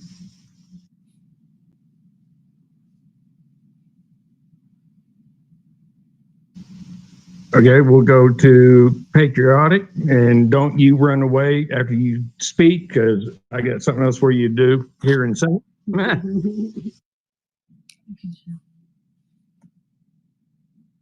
Hey, I just wanted to tell everyone in here, thank you so much for coming in, Ranger and Lisa. Brandy, thank you guys so much for putting this space together, and Jeff and Chris and Brian and all of the others that are in here that are brothers with Brian. Thank you guys so very much for sounding the alarm and really bringing this to the forefront because, I mean, you know, Ranger, It's okay, patriotic. Turn your mic off. We'll come back to you after. I'm going to play a song. Then I want you to close with the prayer if you can. If you can't, that's fine. Brandy.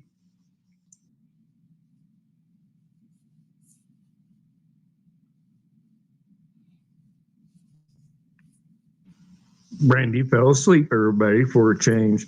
Wow. There's no way she fell asleep. She's probably driving or finding some people, rescuing people. Guys, if you're not following Brandy, you really should be following her and Shepherd's Watch Foundation every single Tuesday night at 8 p.m. Eastern time. And sometimes, you know, if there's things going on, we do postpone it. But I'm going to start talking to her that if she doesn't do it, I'll run it because I've already got time set aside for it. But it's just to educate parents on how to keep our children safe through this child trafficking nightmare. And she does an amazing job. So make sure you're following her.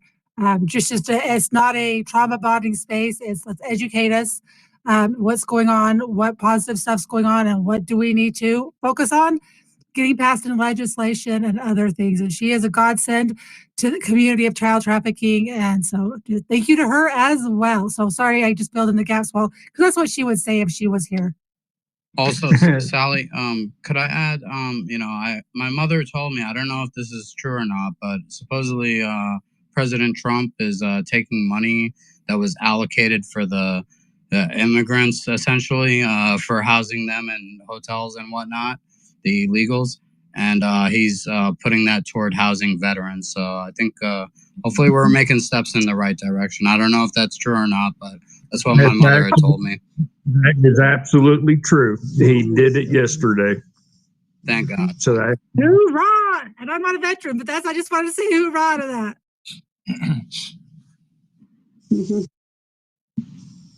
that. Brian, sir, you have the floor if you'd like to say something. Yeah, first of all, I'd like to thank everybody for participating in this conversation, and thank you all for the support. Brian, thanks you also.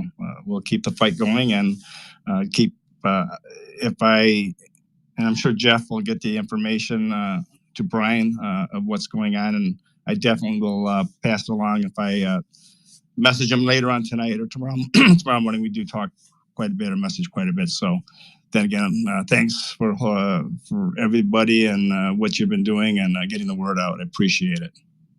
Thank you very much. Thank you, Brian, and thank you again for coming in tonight. And I am following you now, sir, because I want to keep track of you too. Okay. And I want that Sally brought up Brandy's Tuesday night space. We also, Brandy, me, Project Milk Carton, and Call to Rescue also have a Wednesday morning space every Wednesday at 9 o'clock Central called Circle of Protection Coalition. It's every Wednesday.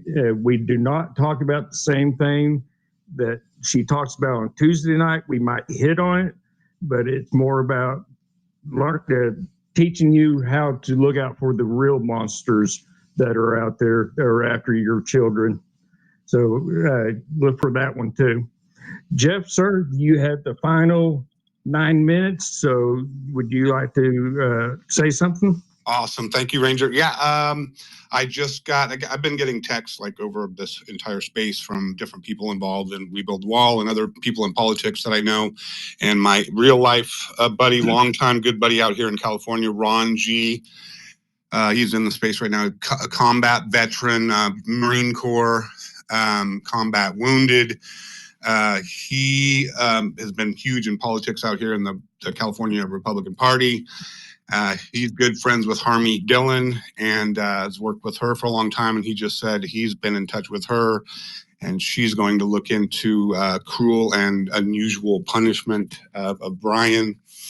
So thank you for the update. I got several other updates, but there's a lot of legal stuff. I can't say legal stuff just because we can't jeopardize anything for Brian, because the left is actually really trying to stop this from happening. So, but hopefully when I get the okay from Brian, I can talk about, stuff that I can't put out there right now. I just want to thank everybody. We've spent a lot of time since late last year or mid last year working on this. A lot of people have helped. So I just want to thank you all, and I don't know all the names, but it's a huge help. And so getting in touch with people as members of Congress is a huge help. And spreading word on social media is a huge help. The articles, putting them out there, going to that website, the Free Airman Brian Kolfage site on Substack that's up in the nest there. You can read all about it. And thanks for not, forgetting about him, because there was times when he was like, he would message me and he's like, it feels almost like people forgot that I'm here. So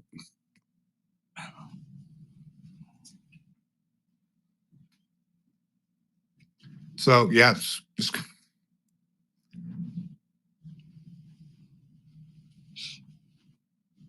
I want to remind people real quick while we're ending this space that you can share this link out to anyone who does not have X. All you have to do is hit that share button and drop it in their text messages, put it in your other chats that are off of X. Everyone can replay this, guys. So please make sure that you're taking out this information and sharing it to your community. Again, this could be any of us, and we need all boots on the ground to help get Brian back home. Thank you, everyone, for sharing, and please keep sharing. Yeah, amen. Thank you. So yeah, I've known Brian forever. It's like sometimes it's like a little emotional, but because we've been since I met him, like brothers. He got me into like, I didn't have time to do stuff like gaming, and if I lived next to him, we'd go golfing like a normal work relationship. But of course, you know, he might be able to hit a golf ball with one hand, but so he's like, dude, come play like Call of Duty with me, and he was like really good. And so it was just like a down, because we'd work together, and he'd be like, I just need something to have fun with, you know, in our off time. And so I was like, all right, I don't have time really, but so I spent a bunch of money on buying like a PlayStation and getting the stuff, and and so he'd be all, dude, let's after work, he'd be, all right, let's like go blow people up, and like, so like over the years and like meeting him and working with him on the border and other places, and he'd send me to CPAC back in the publishing company days and to, you know, cover events and stuff like that. So I got to know him like really well over all these years, and it's like basically kind of like ride or die. That's what I said. We're ride or die. I've like stuck up with, like, I've been under attack by huge forces. I'm just like, even now, and I'm gonna have to put out some stuff because some just insane leftist, a guy who actually just got suspended on X. Thankfully, I posted, that's actually pinned to the top of my profile. And Brian's dad knows very well he's been under attack by this guy, his whole family, from this like crazy leftist who just makes up lies, and he's been lying about me because I'm doing this, and so I'm going to have an article about that, the attacks, and you know, who people helped them, and it was really crazy. And I'm talking like an actual crazy leftist, homosexual, violent guy who, like, I was like thinking about adding security to my place, and you know, I've got my Glock out and my bulletproof vest like right by the door just in case, because this guy was literally threatened to kill me and or rape me. He threatens to rape actual conservative men. It's like, this dude is insane. But so we go through a lot. Like, we've been under attack for forever, and so but yeah, I'm ride or die with Brian. I tell him that, and he's like, hell yeah. And so just I want to thank everybody for helping out, because this is one cause that I believe is worth people's time. Jeff, thank you so much for doing this tonight with us. I don't want this to be the one and only space we do over this. So let's stay in contact. We'll do updated spaces about Brian, and we'll definitely do one when he gets the pardon. We'll have a big one. Maybe Sally can even broadcast that over some of her other networks that she does. Absolutely. I was going to say, anytime that you want, if you hold another space for Jeff, I will set up a stream. I'll put it on X Live. I'll send it over to Rumble. I can even send it over to YouTube, because I don't think there's anything here. As long as you don't say the rape word on YouTube, I think we'll be okay. Hey, can I'd like to say one thing, add on to what Jeff was talking about, basically about Brian. And if I can probably take me less than a minute. What, sir? I would like to just add something on to what Jeff was talking about, Brian and his personality, and you know, the type of guy he is. If you don't mind, it would be less than a minute. Oh yeah, go for it, sir. Okay. Well, you know, shortly after Brian was injured, first of all, I coached hockey, and I coached Brian in hockey. He was a pretty good hockey player when he had legs. The point being that after he was injured, I had the guilt thing going. So I've never put on a pair of skates in 20 years since then. I figured my son couldn't play anymore. I wasn't going to play. And we'll fast forward this probably sometime maybe in 2006 or 2007. I went to his house in Tucson. And lo and behold, I go in the garage, I see a hockey stick and a puck. I looked at him, I says, whose is that? Because he's in an electric wheelchair. He goes, that's mine. I says, oh, okay. And Brian was out there in his electric chair, and he was still stick handling and trying to fire a puck with one hand. And, you know, at that point, I couldn't believe it. And then when he was going through his learning how to walk with the legs, the prosthetic guy was checking his balance and was always trying to push him over. And he said, man, you got good balance. And Brian would look at him and goes, that's because I played hockey. And that big grin on his face. And, you know, it made me feel really good. I says, you know, if I did anything good, I got him skating. We played hockey, and it made me feel good. So that's just my little add on to what Jeff was saying. That's awesome. Yeah, That's awesome. I love it. Yeah. And he's still really the same kid. He really hasn't changed. He hasn't deviated, even though he's missing 3 limbs, which is kind of neat. That's amazing. That's actually a big inspiration for a lot of people right there. So your son is a hero times 2, as far as I care. Patriotic, are you able to say a closing prayer before I do the closing song? I'd be absolutely honored, and I just wanted to finish what I was saying and to say that we really need to keep him in our prayers, because the extent of his injuries and not having a proper bed or a proper chair, because that's where he spends all of his time, is it's really heartbreaking, and it's really terrifying to know that they can take our veterans and imprison them and keep them in these kinds of conditions. So I just ask each and every one of you say your prayers tonight and in the morning. Let's please keep Brian on our prayer list, and let's pray for a hedge of protection to him. And with that, I just ask that we all bow our heads. And dear Heavenly Father, we just come to you humbly right now, Lord. We ask that you send an army of angels to protect Brian, to surround him right this minute. We ask that they would comfort his entire body. We ask, Father, that you would have his wounds that he has to start healing, that no further damage would be done to his body, Father. We pray that you would let him know that he has an army backing him, Father, and that we are all praying for him, and we are going to do everything that we can with legislation, with everyone that we know, to get Brian freed, to get him pardoned, because he's been wrongly enslaved, thrown away, forgotten about. And we thank you, Father, because we know that you always take what is meant for evil and you turn it to good. And we stand on that. We love and we praise you, Father, and we thank you so very much. Please touch and bless each and every person in this space and every person listening. Thank you all so much. Amen. Amen. Amen. Thank you. Amen. Thanks, Fortisha. Patriotic, you got to me, girl. Before I do the closing song, I just want to thank Jeff and Brian for being here tonight and telling us all about this and going over everything. Don't forget, Monday morning, people, take 5 minutes, send an email to your congressman, send an email to the DAV, send an email to the VA, send it to POTUS too. I mean, send emails to everybody you can think of that can help Brian out. He needs to have a pardon and be released immediately. And a big thank you to the speakers that came up tonight, Sally, Brandy, Matt, Adam, thank you so much. And the rest of you, thank you so much. Listeners out there, thank you so much for being here tonight. Oh my God, it's amazing. And let's see if we can make a big change and bring Brian home to his family and his friends.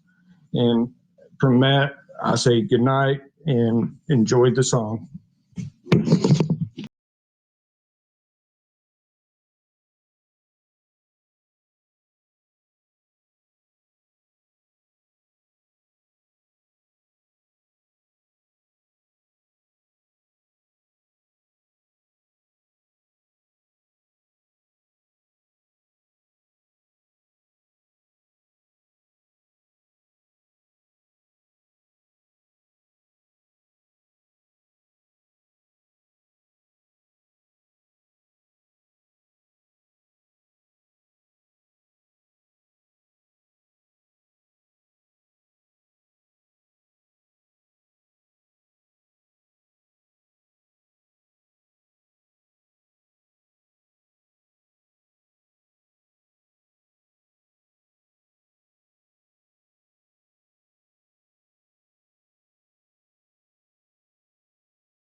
Thank you, everybody, for coming. We'll see you next time. Love you. Thanks, Ranger. Thank you all. Bye.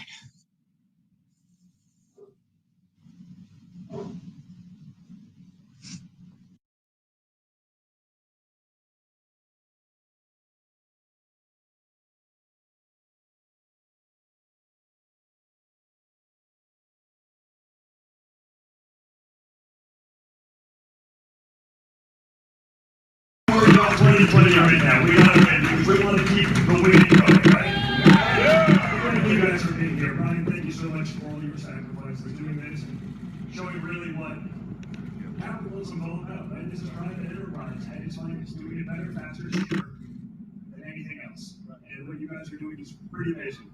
It started from a grassroots effort, and it's just doing some wonderful things for an important nation. We need order. We need to be able to protect ourselves, our citizens, from the drug trade. We can't have a system that encourages, essentially, mass migration and all the negatives that come with that right now. When I hear some of the stories, the abuse and suffering that has gone on because of this crisis, it's truly heart-wrenching, and we got to prevent that from happening. And we also actually have to take care of notion that we can't take care of the homeless problem. How about the veterans issues that I'm sure you faced in your careers and your sacrifice? Dealing with those things and the importance of that has to be paramount. And when you find a guy now the president who's willing to fight for veterans, that was his mandate, and that's what he's been doing. He's the first politician, maybe in history, who's taken hell for actually doing all of the things that he said he would do. Since when has that become acceptable? So thank you so much for all of you.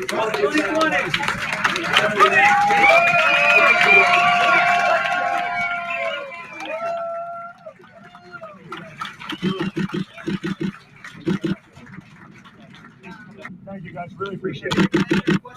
We gotta rush you out, guys. I apologize. Thank you very much, guys.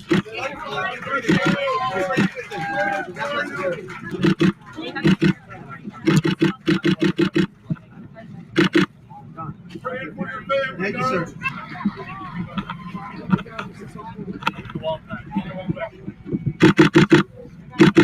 Thank you, guys.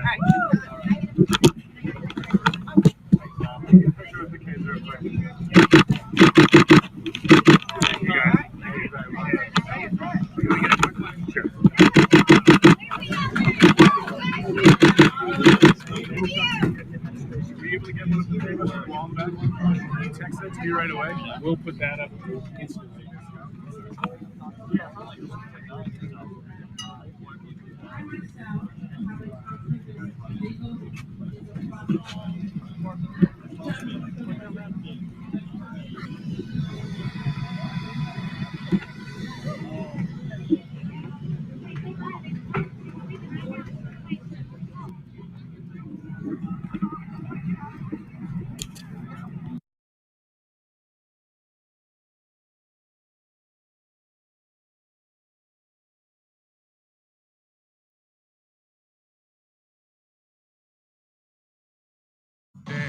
Out in the heartland, where the free winds blow, we're standing tall, let the whole world know. Nursing students study, kids play in the sun, moms and grandparents who are protecting everyone. The dangers of treatment. It's time to take a stand. We're gonna build a wall across this promised land. Build it high, build it wide, and make it electrified. Build